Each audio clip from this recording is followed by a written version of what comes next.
नमस्कार। Singapore event में कुछ ऐसे लोग आए थे जो सिर्फ मुझे पैसा बोलता है ऐसे जानते हैं। वे पैसा बोलता है कि सब्सक्राइबर्स हैं। मुझे बहुत खुशी हुआ। अगली इवेंट मैं अबू धाबी में कर रहा हूँ। जो भी एमिरेट्स में रहते हैं और पैसा बोलता है कि सब्सक्राइबर्स हैं और मुझे मिलना चाहते हैं, मैं उनसे मिलने के लिए तैयार हूँ और खुश भी हो जाऊँगा। अगर इनफ लोग आते हैं तो हम सेपरेटली इंग्लिश या हिंदी में इवेंट करेंगे। अगर आप मुझसे मिलना चाहते हैं अबू धाबी में तो नीचे दिए व्हाट्सएप नंबर या ईमेल में मुझसे संपर्क करें। मेरे टीम से कोई आपसे संपर्क करेगा। नमस्कार, फिर पैसा बोलता है में आपका स्वागत है।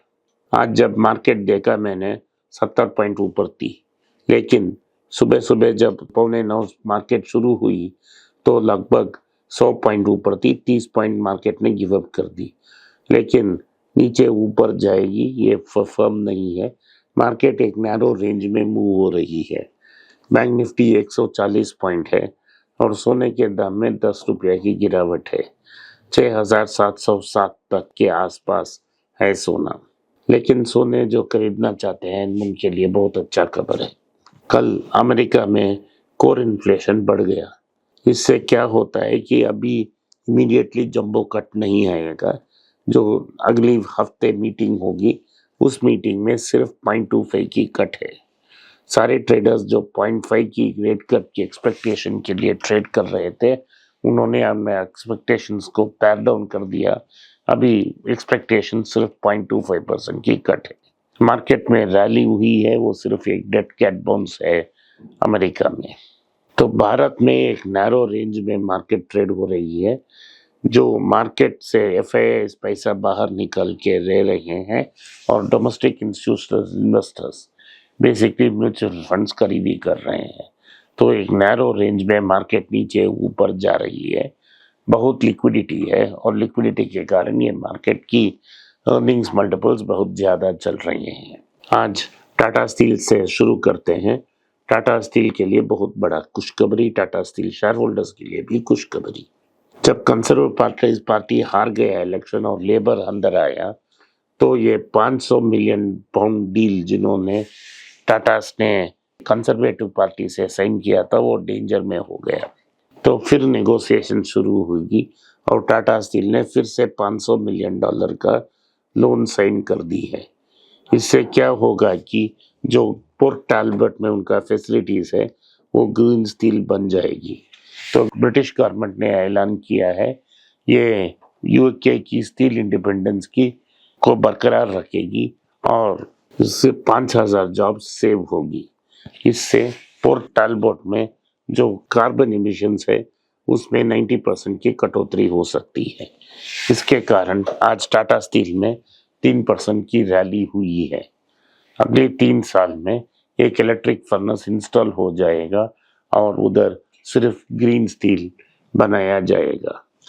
तो गोरे ये बोल रहे हैं कि उनका यूके का स्टील इंडिपेंडेंस बरकरार रहेगा, लेकिन ये हंसने वाली बात है। जब जमशेद जी ने इसका अनाउंस किया कि वो स्टील बनाएंगे तो गोरा गवर्नर जनरल ने बोला ये बड़ा जोक है। अगर वो स्टील बनाते हैं मैं अपने मुंह से सारे स्टील खा जाऊंगा। बट आज टाटा दुनिया में सबसे एक बड़े स्टील मैन्युफैक्चरर हैं।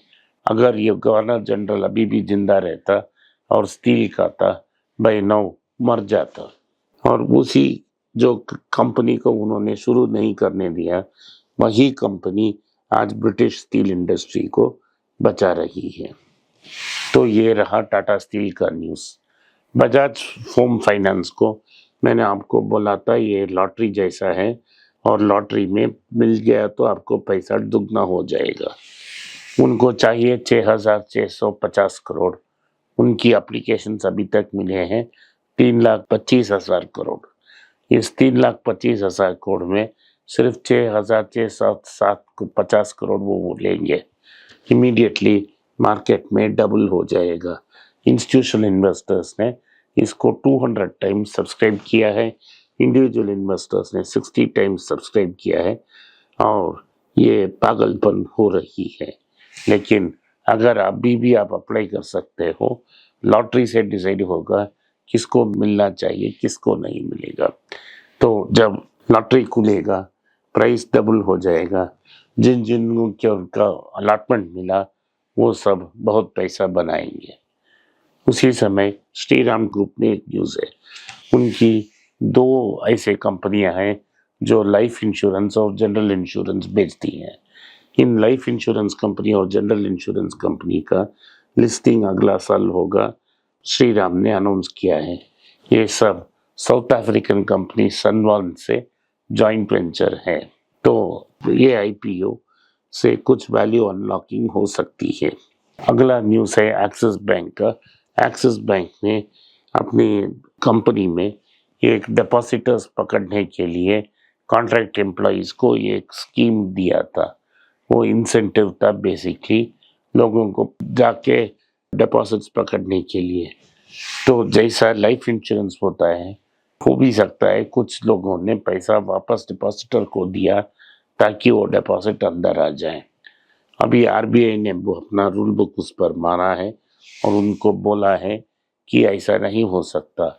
आरबीआई के रूल्स के अनुसार कोई डिपॉजिट के लिए कोई बैंक पैसा नहीं दे सकता। अगर दे सकते हैं भी तो सिर्फ 250 रुपया में एक इनएक्सपेंसिव गिफ्ट दे सकते हैं। तो इनसे कोई पैसा नहीं की उम्मीद नहीं है और ये कैंसिल कर दिया है। कल ईडी ने एक्सिस फंड की जो 2 डीलर्स जिन पर कंप्लेंट थी कि उन्होंने फ्रंट रनिंग की, उन पे भी रेड किया और कुछ कैश सीज हो गया। तो बस शायद क्लियरली हमको पता लगता है कि एक्सिस बैंक में सब कुछ चंगा सी नहीं है। इसी समय एचडीएफसी में भी न्यूज़ है, वो डिपॉजिट्स बढ़ नहीं पा रहे हैं तो वो एक्सेस लोन बुक को बेच रहे हैं। वो कंस्ट्रक्शन बुक को नहीं बेच पा रहे हैं, वो अपने रिटेल लोन से मिक्स कर कर बेच रहे हैं। पहले इंडियन बैंक्स को 7,000 करोड़ की लोन बुक बिका। उसके बाद 8,000 करोड़ का जो एक और पैकेज बिका। अब इंटरनल सोर्सेस बोल रहे हैं 5 से 7,000 करोड़, लगभग $1 बिलियन फिर से फॉरेन इंस्टीट्यूशनल इन्वेस्टर्स को बेचने की प्लान चल रही है। एचडीएफसी बैंक के पास डिपॉजिट्स लेने का साधन नहीं है और डिपॉजिट्स ग्रोथ नहीं हो रहे हैं। इसके कारण प्रेशर में आके वो लोन बुक को बिक रहे हैं। तो लोन बुक्स में जो रियल एस्टेट लोन्स हैं वो प्रॉब्लम्स हैं, जो रिटेल लोन्स हैं बहुत अच्छे हैं, वो रिटेल लोन्स को बेच रहे हैं। कुछ कंस्ट्रक्शन लोन्स को मिला के रिटेल लोन्स को बेच रहे हैं ताकि वो भरपाई हो जाए और वो डिपॉजिट्स आने तक ये करते रहें। तो लोग समझते हैं कि म्यूचुअल फंड सही है और जो भी म्यूचुअल फंड्स में सिप करता है वो बहुत अच्छा करता है। रिसेंटली इकोनॉमिक टाइम्स में आर्टिकल था जिसमें सिप करने से क्या क्या नुकसान हो सकता है उसके बारे में बहुत बड़ा विश्लेषण किया है। मैं आपको इस आर्टिकल को दिखाने के लिए बोलता हूँ ताकि आप खुद इसको पढ़ सकते हैं। तो ये रहा न्यूज़ म्यूचुअल फंड्स के बारे में। तो सोने के दाम में अगले 2 महीने के लिए बड़ा फर्क नहीं होगा, 100-200 रुपया नीचे जाएगा। फर्क आने के 2 कारण हो सकते थे कि प्राइस करेक्ट हो जाए और पीपल्स बैंक ऑफ चाइना खरीदे, या एक जंबो रेट कट आने से तो गोल्ड का दाम ऊपर जाए। दोनों नहीं होने वाले हैं। रेट फ्लैट होगा, थोड़ा नेगेटिव बेस से आप इसको खरीद कर एंजॉय कर सकते हैं। आज के लिए इतना ही। आपने इस पॉडकास्ट को सुना, इसके लिए मैं आपका आभारी हूँ। हो सके तो इस वीडियो को लाइक कीजिए, चैनल को सब्सक्राइब कीजिए और बेल नोटिफिकेशन दबाएं। इस वीडियो को अपने दोस्त और रिश्तेदार के पास भेजें और उनको देखने की आग्रह करें। नमस्कार, धन्यवाद, जय हिंद।